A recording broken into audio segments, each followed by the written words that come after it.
नमस्कार दोस्तों, मेरा नाम है अंशुमन नायक और आप सभी का बहुत बहुत स्वागत है इंडियन डिफेंस न्यूज के डिफेंस टॉक सीरीज में, जहां पर हम रोज नए नए डिफेंस अपडेट्स के बारे में बात करते हैं। तो चलिए देर न करते हुए आज की वीडियो शुरू करते हैं।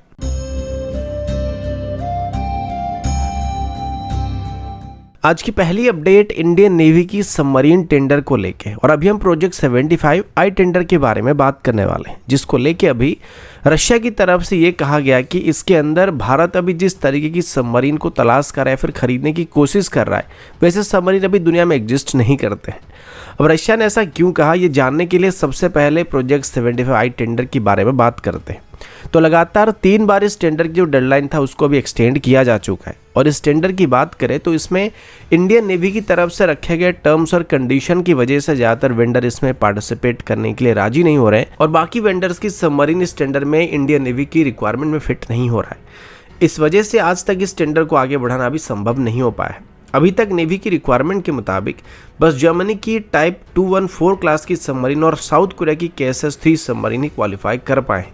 जिसमें से बस साउथ कोरिया अकेला कंपनी है जो कि इस टेंडर में अभी पार्टिसिपेट करना चाहता है, लेकिन सिंगल वेंडर सिचुएशन होने की वजह से ये टेंडर आगे नहीं बढ़ पा रहा है। ऐसे में लगातार 3 बार इस टेंडर की डेडलाइन को पोस्टपोन किया जा चुका है। इस पर अभी रशिया की रूविन डिजाइन ब्यूरो की तरफ से बताया जा रहा है कि दरअसल अभी इंडियन नेवी की तरफ से जिस तरीके की सबमरीन को खरीदने का प्लान किया जा रहा है, या जो स्पेसिफिकेशन इंडियन नेवी की तरफ से रखा जा रहा है, वैसे स्पेसिफिकेशन वाले सबमरीन अभी तक एग्जिस्ट नहीं करते। लेकिन अगर इंडियन नेवी चाहे तो रशिया के साथ मिलकर ऐसे सबमरीन को डेवलप किया जा सकता है। इनफैक्ट इसी टेंडर के अंदर रशिया की तरफ से उनकी एमओ 1650 क्लास की सबमरीन को पहले भारत को ऑफर किया गया था, लेकिन उसमें एक्टिव AIP सिस्टम मौजूद नहीं था, तो उस वजह से ये टेंडर में नेवी की रिक्वायरमेंट को पूरा नहीं कर पाया था। लेकिन अभी रूबिन डिजाइन ब्यूरो की तरफ से बताया जा रहा है कि वो अभी भारत की वॉरशिप डिजाइन ब्यूरो के साथ जॉइंटली एक सबमरीन को डेवलप करने की कोशिश कर सकते हैं, और इंडियन नेवी की सभी रिक्वायरमेंट के हिसाब से वो कंप्लीटली नए सबमरीन को डेवलप कर सकते हैं, जिसकी टेक्नोलॉजी को भी पूरी तरीके से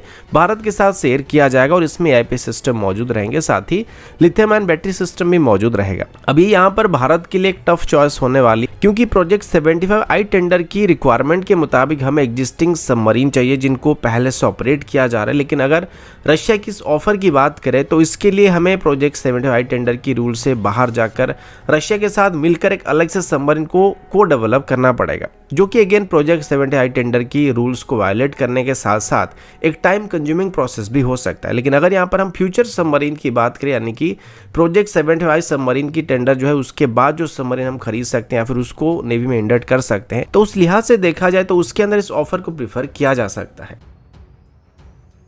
अगला update multiple launch rocket system को लेके। कुछ ही दिन पहले इकोनॉमिक एक्सप्लोसिव लिमिटेड की तरफ से एक स्टेटमेंट दिया गया था, जिसमें बताया गया था कि वो अभी 2 मल्टीपल लॉन्च रॉकेट सिस्टम को डेवलप कर रहे हैं, जिनमें से एक का नाम महेश्वरास्त्र 1 और दूसरे का नाम महेश्वरास्त्र 2 होने वाला था, और इन दोनों की रेंज 150 किलोमीटर से लेके 290 किलोमीटर के आसपास होने वाली थी, और ये kind of long range multiple launch rocket system होने वाले थे। अभी अच्छी बात यह है कि इन सिस्टम्स को डेवलप करने के लिए गवर्नमेंट की तरफ से इकोनॉमिक एक्सप्लोसिव लिमिटेड को क्लियरेंस दिया जा चुका है। इकोनॉमिक एक्सप्लोसिव लिमिटेड की चेयरमैन का कहना है कि ये जो रॉकेट्स होने वाले, जिसमें से अभी हम महेश्वरास्त्र 1 की बात करने वाले हैं, इसकी रेंज करीब 150 किलोमीटर तक होने वाली, जिसे आगे चल के हम रशियन ऑरिजिन स्मिर्च रॉकेट्स को रिप्लेस करने के लिए इस्तेमाल कर सकते हैं। और इन स्मिर्च रॉकेट्स की बात करें तो इनको 2012 से लाइसेंस प्रोडक्शन के तौर पर भारत में बनाया जाता है, और इनकी रेंज करीब 90 किलोमीटर तक होने वाली है। अब जैसे कि अभी पिनाका रॉकेट की रेंज भी अप्रोक्सीमेटली 90 किलोमीटर के आसपास हो सकता है, तो वो अभी इसको रिप्लेस कर सकता है। और अगर लंबी दूरी की स्ट्राइक करने की बात करें तो पिनाका की एक और वेरिएंट को भी डेवलप किया जा रहा है, जिसकी रेंज 120 से 130 किलोमीटर के आसपास हो सकता है। लेकिन महेश्वरास्त्र की बात करें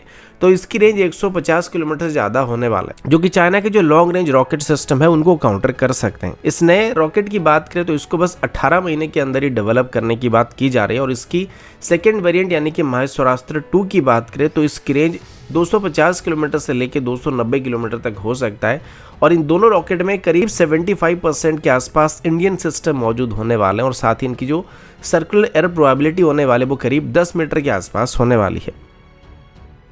अगला अपडेट भी रॉकेट्स को लेकर, और अभी हम लोग एयर टू सरफेस में फायर किए जाने वाले रॉकेट्स के बारे में बात करने वाले हैं। आमतौर पर ऐसे कंडीशन में 70 mm की रॉकेट्स काफ़ी कॉमन होते हैं, जिनको एयरक्राफ्ट से लेकर हेलीकॉप्टर दोनों में बहुत ही आसानी के साथ इस्तेमाल किया जा सकता है। इसको लेके अभी एक रिपोर्ट में बताया गया था कि अभी IIT मद्रास और भारत इलेक्ट्रॉनिक्स लिमिटेड के बीच एक एग्रीमेंट को साइन किया गया, जिसे अभी फॉर्मली जॉइंट डेवलपमेंट एग्रीमेंट का नाम दिया गया और इसके अंदर अभी एक ATM रॉकेट को डेवलप करने का प्लान किया जा रहा है, जिसे बोथ हमारे लाइट अटैक और कॉम्बैट हेलीकॉप्टर में इस्तेमाल किया जा सकेगा। आमतौर पर अभी हम लोग रशियन ओरिजिन हिंद और Mi-35 कैटेगरी के हेलीकॉप्टर के साथ साथ रुद्र और लाइट कॉम्बैट हेलीकॉप्टर यानी कि प्रचंड हेलीकॉप्टर को भी ऑपरेट कर रहे हैं। इसमें से हिंद हेलीकॉप्टर की बात करें तो इसमें 80 mm स्टैंडर्ड की रॉकेट का इस्तेमाल किया जाता है, लेकिन बाकी सभी में 70 mm की रॉकेट का इस्तेमाल किया जाता है। तो अभी ये जो नए रॉकेट्स को डेवलप करने के लिए एक एग्रीमेंट को साइन किया गया,